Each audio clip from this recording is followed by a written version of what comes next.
नमस्कार। तबसरा आज दोपहर तक में एक बार फिर आपका स्वागत है और मैं हूं दर्शपाल गुप्ता और मेरे साथ हैं वरिष्ठ पत्रकार सतीश वर्मा जी। सतीश जी, जम्मू कश्मीर को राज्यसभा का मेंबर मिला है गुलाम अली, और उनके लिए भी सवाल उठ रहे हैं। गुलाम नबी आज़ाद का दावा है कि 370 कोई तोड़ नहीं सकता, वापस नहीं आ सकती। और महबूबा कहती है कि वैसे बहाल करके रखूंगी। लंपी बीमारी की हम बात कर रहे हैं, वो मवेशियों में बहुत फैल रही है। अभी भी प्रशासन उस पर जो कदम उठाने चाहिए वो नहीं उठा पा रही है। और प्रोफेसर चंद्रशेखर जी, जम्मू यूनिवर्सिटी का कथित मृत्यु हुई है, उसको लेके आज सिविल सोसाइटी ने भी यूनिवर्सिटी के बाहर प्रदर्शन किया है। सबसे पहले हम बात करते हैं कि जम्मू कश्मीर से पहला राज्यसभा मेंबर जो है, क्योंकि बहुत दिनों से गुलाम नबी आज़ाद के राज्यसभा की टर्म ख़त्म होने के बाद जम्मू कश्मीर से कोई राज्यसभा का मेंबर नहीं रहा, तो ये गुलाम अली जो है इनको वहाँ का मेंबर बनाया है, नॉमिनेट किया है जब प्रेसिडेंट द्वारा। एक अच्छी बात है, पहली तो बहुत अच्छी बात है कि हम कहेंगे कि जम्मू कश्मीर में कम से कम एक रिप्रेजेंटेशन जो राज्यसभा में होनी चाहिए थी, बिल्कुल वो हो गई है, बिल्कुल ही खाली। मुबारक की बात है। इस पर हम पहले चर्चा करते हैं।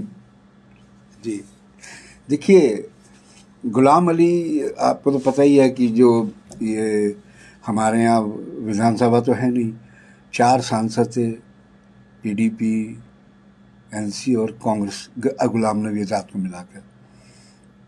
विधानसभा ख़त्म हो गई, बाद जितने सब 2, 4, 5 दिन, हफ्ते 10 दिन गैप पे एक एक करके आज़ाद के साथ सब रिटायर होते चले गए। एक खालीपन था, और जब तक यहाँ चुनाव जो तब तक यहाँ से राज्यसभा का कोई मेंबर जा नहीं सकता। तो महामहिम राष्ट्रपति द्रौपदी मुर्मू ने इनको जो विशेष कोटा होता है उसके तहत इनको नामांकित किया है। जो अधिसूचना जारी गृह मंत्रालय की ओर से हुई परसों देर शाम, उसमें कहा गया कि एक स्थान रिक्त हो गया था, उसकी भरपाई गुलाम अली के तौर पे हुई है। ये अलग बात है कि उसमें जिक्र नहीं है कि गुलाम अली कौन है, कहाँ से हैं, किस सूबे से वास्ता उनका है। लेकिन ये बात तब खुली जब उनकी फ़ोटो के साथ सोशल मीडिया पर खबरें चलनी शुरू हुई। मतलब हैरत की बात और दिलचस्प बात यह है कि कुछ सोशल मीडिया पर इनको कुछ देर के लिए ट्रोल भी किया गया। ये तो बात यहाँ की थी। अब नेशनल कोट एंड कोट गोदी मीडिया की कार्रवाई देखिए। नाम है गुलाम अली, उन्होंने चला दिया गुलाम नबी आज़ाद को बनाया गया। जी। 15-20 मिनट तक ये चलता रहा। बाद में उनको शायद किसी ने कहा, आभास हुआ कि भाई नाम ही कल चला रहे, तब गुलाम अली आए। एक बात तो है कि हमें इस बात का संतोष जरूर है, शुरुआती तौर पर पीपी लाइन इसलिए मुबारक भी दे रहा है कि कम से कम राज्यसभा में हमारी प्रदेश से एक नुमाइंदगी मिली है। सवाल उनके नुमाइंद होने अपॉइंटमेंट पे नहीं है, सवाल उनके तरीका पर है। संविधान पर सवाल कौन खड़े कर रहे हैं? प्रमुख विपक्षी पार्टी कांग्रेस जी। प्रदेश कांग्रेस के मुख्य प्रवक्ता रविंदर शर्मा, जो खुद वकील भी हैं पेशे से, संविधान को जानते भी हैं, उन्होंने कहा कि इनकी जो नियुक्ति है ये संविधान पर बड़ा प्रहार है। जब पीपी न्यूज़ लाइन ने उनसे बात करी तो उनका कहना था, हमने पूछा क्यों, उन्होंने कहा ये नियुक्ति, ये नामांकन जो होता है ये 4 कैटेगरी में होता है। एक विज्ञान, साहित्य, कला और नामचीन समाज सेवी, ये चारों में कहीं फाल नहीं करते, ये उनका कहना है। उनका कहना है कि हमने भी अपने प्रदेश अध्यक्ष रहे हैं चौधरी मोहम्मद असलम, वो मंत्री स्पीकर भी रहे हैं यहाँ जम्मू कश्मीर विधानसभा में, उनको राज्यसभा भेजा था, एक तरीके से भेजा था, और भी पार्टियां भेजती रही हैं। उन्होंने तरीके पर सवाल उठाया। उन्होंने कहा ये संविधान का खुल्लम खुल्ला उल्लंघन है। उनका ये भी आरोप है कि भाजपा चूँकि चुनाव का माहौल बना हुआ है, वो गुलाम अली के जरिए गुर्जर समुदाय को साधना चाहती है। लेकिन अधर जी, आप भी कम से कम 3 दशक से आप भी देख रहे हैं कौन नेता कितने कद का है, उसकी क्या फॉलोइंग है, और जिस समुदाय से ये आते हैं इनका उसमें क्या असर है, ये अच्छी तरह जानते हैं। जैसे अरविंद शर्मा की आपने बात की, उन्होंने ये भी कहा है हाँ कि हमें गुलाम नबी के अली के नाम पे नहीं है, हाँ कॉन्स्टिट्यूशन जो तरीके से जिसका आधार पे किया गया, हाँ। उस आधार को हम लेके ये इसकी बात कर रहे हैं, बिल्कुल वो गलत है, बिल्कुल। गलत है कि उस तरीके से नहीं होना चाहिए। हमें चलो ठीक है, इस बात की तसल्ली है कि एक हमारा राज्यसभा में मेंबर चला गया, एक समुदाय का है, वहाँ के उसकी कितनी पहुंच है क्या नहीं है वो तो समय वो बताएगा, अलग एक बहस का विषय हो सकता है। हाँ।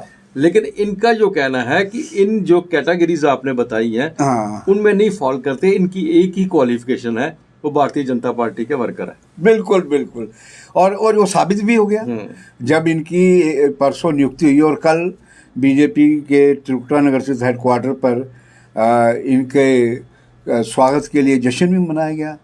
ये अलग बात है कि उनका जो लिमिटेड हाल है, मुश्किल 250 लोग, वो भी नहीं भरा हुआ था बीजेपी का, लेकिन यह है कि प्रदेश अध्यक्ष और दूसरे नेता सब मौजूद थे, अशोक कोल वगैरह। असली सवाल जो कांग्रेस उठा रही है, प्रवक्ता उसके उठा रहे हैं, वो कह रहे हैं ये गैर संवैधानिक कृत्य हुआ है।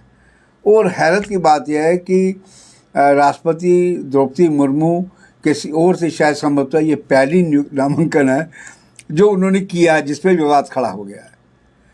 अभी देखिए, ये भी आपको याद होगा, उन्होंने ये भी कहा, रविंद्र शर्मा से बात हुई, उन्होंने कहा इसमें बाकायदा अदालतों के फैसले भी हैं कि आप इस 4 कैटेगरी से बाहर जाके किसी को नहीं नियुक्त कर सकते। अब ये है कि अगर मामला कल अदालत में जाता है तो ये इनको साबित करना होगा कि भाई आप किस कैटेगरी से आए हैं, बता दीजिए। ये बिल्कुल सही कहा, लेकिन इसके साथ साथ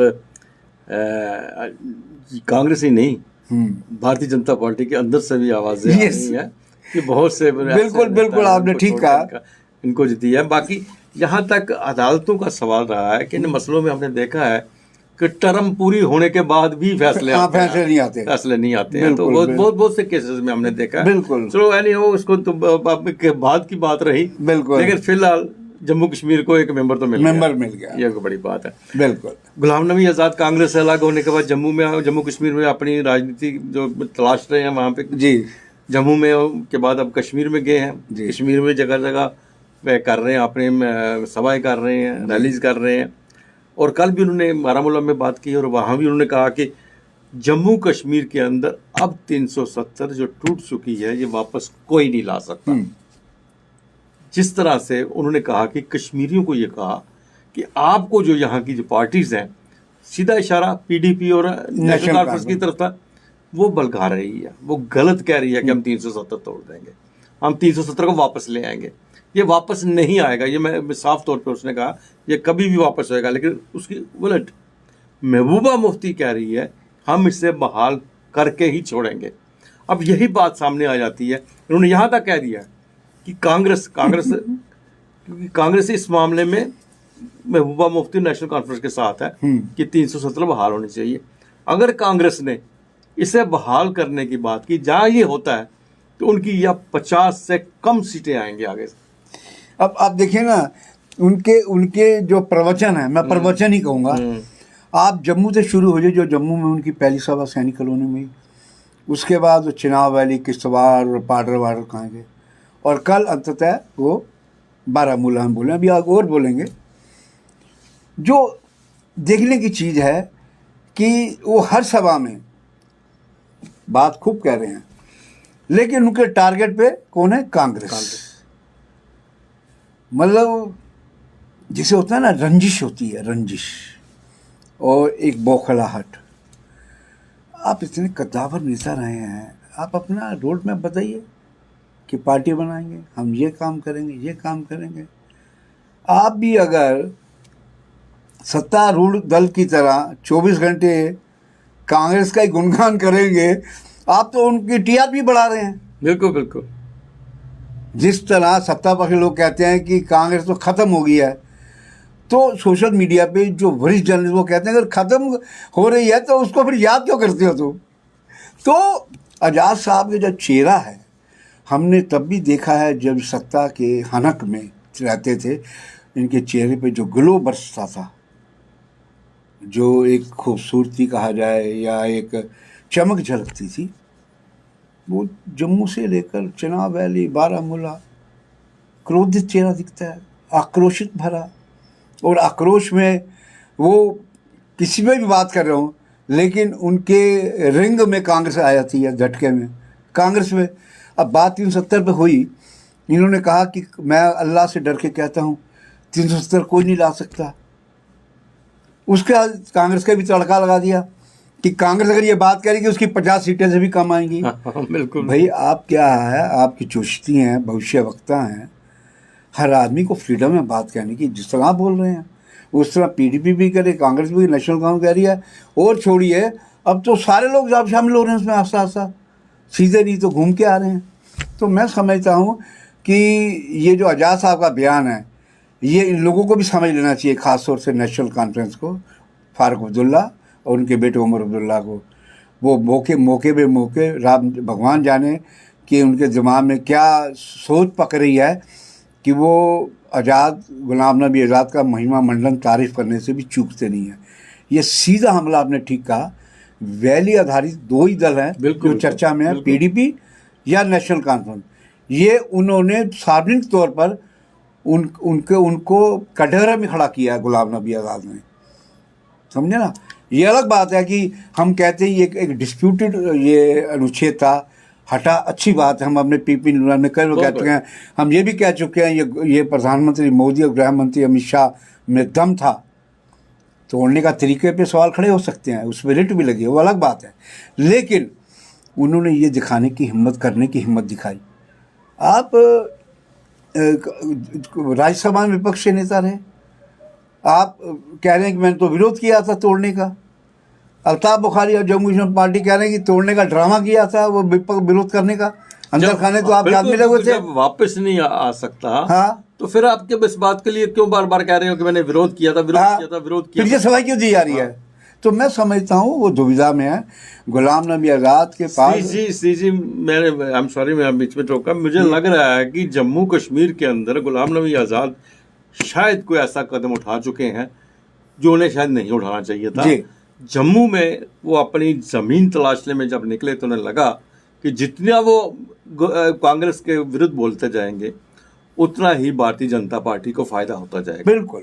और अब ये ऐसा लग रहा है जैसे वो कश्मीर पे अपनी जमीन तलाशने में लगे हुए हैं। बिल्कुल। वहां पे चूंकि भारतीय जनता पार्टी के साथ मिलकर वहां पे चुनाव लड़ सकते हैं जी, इसलिए कांग्रेस और पीडीपी को अपने निशाने पे ले रहे हैं। बिल्कुल बिल्कुल। देखिए, कांग्रेस तो उनके कोर एजेंडे में है। हम समझते हैं, देखिए ना, डे 1 से G23 जब बना, हमें याद है कि पिछले साल जब फरवरी, शायद इस साल फरवरी, पिछले साल की, जब सैनिक कॉलोनी में आए थे नेता, ये आपके मनीष तिवारी, आनंद शर्मा, ये सारे नेता आए थे, ये कांग्रेस नेतृत्व पे खूब गिरे आए थे, बहुत बोला था। तभी ये समझ आ गया था कि ये कुछ करने जा रहे हैं। और तभी से हमने पीपी न्यूज़ में कहा था कि आज़ाद अपने नए दल का गठन भी कर सकते हैं, और वही बात प्रमाणित हो रही है।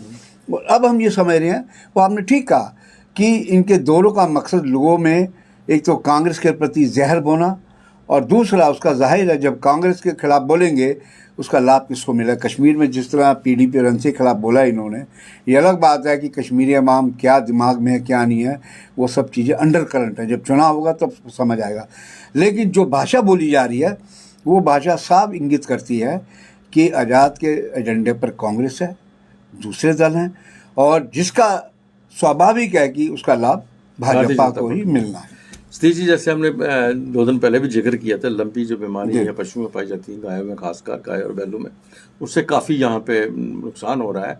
लेकिन प्रशासन इस तरह सामने आना चाहिए था, वो आ नहीं रहा है। अभी देवक जगह है के पास, वहीं पे वहाँ 11 पशु, बैल और गाय मारी गई हैं। और सबसे बड़ी बात सतीश जी ये है कि इन सबको पता है, जम्मू के अंदर सब पता है कि हर घर में ज़्यादा से ज़्यादा, अब तो खैर शहर के अंदर गाय रखने का रिवाज रहा ही नहीं। बिल्कुल। होगी भी किसी के पास एक आध गाय होगी, बाहर वो भी होगी शहर के बाहर। जहाँ तो डेयरी हैं, जहाँ वो गुज्जर समुदाय उनके पास होती हैं, वो गाय को रखते हैं। बिल्कुल। अब पोजीशन ये होगी है कि जिस गाय को बीमारी हो जाती है, वो जो उनके मालिक है उनको जब तक तो उसको निचोड़ सकते हैं, उसका दूध चाहे किसी भी हालत में बेच सकते हैं, बेचते हैं, उसके बाद सड़कों में छोड़ देते हैं। बिल्कुल। इस वक्त जम्मू के अंदर बहुत सी आपको ऐसी गायें मिलेंगी जिनको ये बीमारी है, लंपी ग्रस्त है। बीमारी है, और उनको कोई पूछने वाला भी नहीं है। नहीं, बिल्कुल आप ठीक है। देखिए ना, अकेला जो छोटा सा इलाका है सुंदरबनी का, जहाँ का आप बता रहे हैं, वहाँ पर 11 अगर पशु, दुधारू और बैल मिलाकर अगर इस बीमारी से मर गए हैं, तो कल्पना कीजिए जो हमारा पूरा बॉर्डर है, राइट फ्रॉम कठुआ से लेकर अखनूर तक, और वहाँ के जो सरहदी इलाके सीमांत के लोग हैं, वो किसानी करते हैं या फिर सुरक्षा बलों में, आर्मी हो, BSF हो, CRPF, JKP, उसमें कोशिश करते हैं नौकरी करने की। आप कल्पना कीजिए कि कितने हज़ार मवेशी होंगे और उनमें कितने फीसदी शिकार होंगे। ये कुछ छुपी नहीं है, खबरें लगातार आ रही हैं कि जम्मू में भी ये फैला हुआ है। तो अब शासन क्यों खामोश बैठा है? कहीं उसकी कोई हलचल दिखाई नहीं देती, कोई जुम्बिश नहीं है।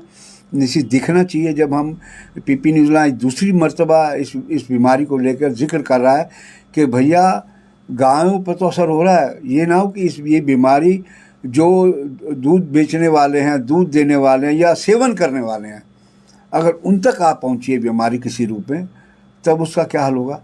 तो इसलिए हम फिर कहेंगे कि जो पशुपालन विभाग है हमारे स्टेट का, उनको इस ओर तत्काल कार्रवाई करनी चाहिए, और जो पशु विशेषज्ञ खासतौर से महकमे जुड़े, उनको लाजमी तौर पर बिना समय गवाए, चूँकि हमें नहीं लग रहा कि शासन की ओर से औपचारिकता तौर पर चले जाते होंगे, अपनी हाजिर लगाई जी हमने कर दिया, लेकिन इन प्रैक्टिकल अभी तक कोई ठोस कदम उठाया दिखाई नहीं देता है।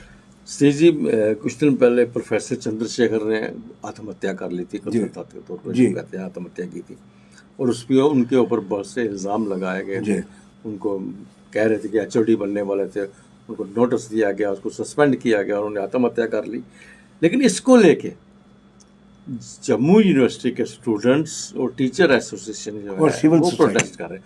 आज सिविल सोसाइटी ने बिल्कुल सड़कों पे उतर के यूनिवर्सिटी के सामने रोड बंद कर दी और वहाँ उतर के प्रोटेस्ट किया। उन्होंने कहा कि इसकी CBI जांच होनी चाहिए। बिल्कुल, और ये भी लगातार खबरें आनी शुरू हुई हैं कि इस विश्वविद्यालय में एक बड़ी मजबूत लॉबी है, वो अपने एजेंडे को फुलफिल कराने के लिए किसी हद तक चली जाती है।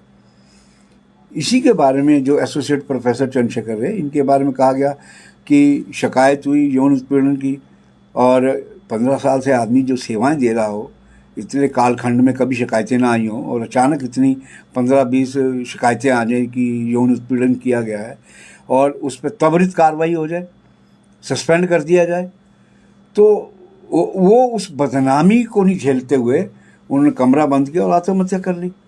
इस पे सवाल लगातार खड़े हो रहे हैं, और हम कहेंगे ये अच्छी बात है कि यहाँ का प्रोफेसर समुदाय और छात्र समुदाय जागृत है। जो सबसे बड़ी बात की जाए, निजी हादसे होते हैं, निकल जाते हैं, लेकिन वो छात्र खास तौर से, प्रोफेसर तो चलो दूसरी स्टेट के भी होते, छात्र सारे हमारे यहाँ के हैं, वो अगर इस विषय को उठा रहे हैं लगातार, और सिविल सोसाइटी अब शामिल हो गई है, तो मैं समझता हूँ कि इस मामले की CBI को जांच देनी चाहिए। चूँकि आपने देखा है, हमने भी देखा है, सिट बनती हैं, उसके नतीजे क्या होते हैं पता नहीं चलता। बिल्कुल। तो ये सब एक औपचारिकता की बात लगती है। सिट बना दीजिए, VC से बयान लेंगे, फलाने से बयान लेंगे, वो जिन लड़कियों ने कंप्लेंट की उनकी शिकायत दर्ज की जाएगी, जो HOD मैडम बख्शी हैं उनसे बात की जाएगी। ये एक फॉर्मेलिटी के तौर पे अच्छा लगता है, लेकिन क्या ये ट्रांसपेरेंट जांच है? क्या इसके नतीजे निकलेंगे जो होने चाहिए? इन सब पर सवाल का जवाब यही कह रही है सिविल सोसाइटी और प्रोफेसर और स्टूडेंट कि बेहतर है इसकी उच्च स्तरीय जांच हो CBI द्वारा। ये था तबसरा आज दोपहर तक का। बाकी खबरों के लिए आप देखते रहें PP न्यूज़ लाइव। नमस्कार।